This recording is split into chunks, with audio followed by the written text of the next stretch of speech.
The book of Acts, chapter 17, verses 1 through 21. In Thessalonica.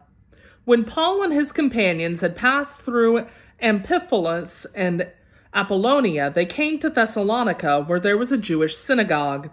As was his custom, Paul went into the synagogue, and on 3 Sabbath days he reasoned with them from the Scriptures, explaining and proving that the Messiah had to suffer and rise from the dead.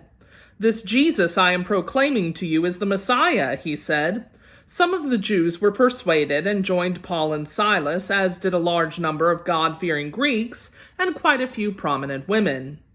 But other Jews were jealous, so they rounded up some bad characters from the marketplace, formed a mob, and started a riot in the city.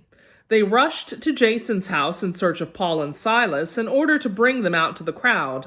But when they did not find them, they dragged Jason and some other believers before the city officials, shouting, "These men who have caused trouble all over the world have now come here, and Jason has welcomed them into his house. They are all defying Caesar's decrees, saying that there is another king, one called Jesus." When they heard this, the crowd and the city officials were thrown into turmoil. Then they made Jason and the others post bond and let them go. In Berea.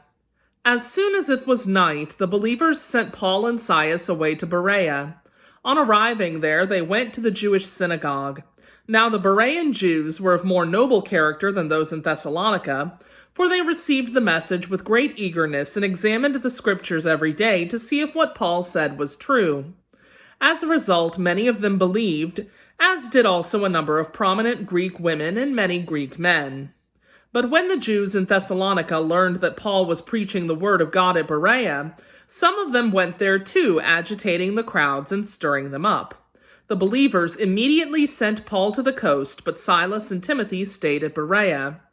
Those who escorted Paul brought him to Athens and then left with instructions for Silas and Timothy to join him as soon as possible. In Athens. While Paul was waiting for them in Athens, he was greatly distressed to see that the city was full of idols. So he reasoned in the synagogue with both Jews and God-fearing Greeks, as well as those in the marketplace day by day, with those who happened to be there. A group of Epicurean and Stoic philosophers began to debate with him. Some of them said, "What is this babbler trying to say?" Others remarked, "He seems to be advocating foreign gods." They said this because Paul was preaching the good news about Jesus and the resurrection.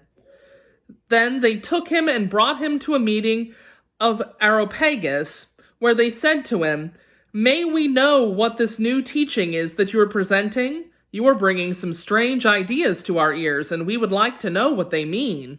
All the Athenians and the foreigners who lived there spent their time doing nothing but talking about and listening to the latest ideas.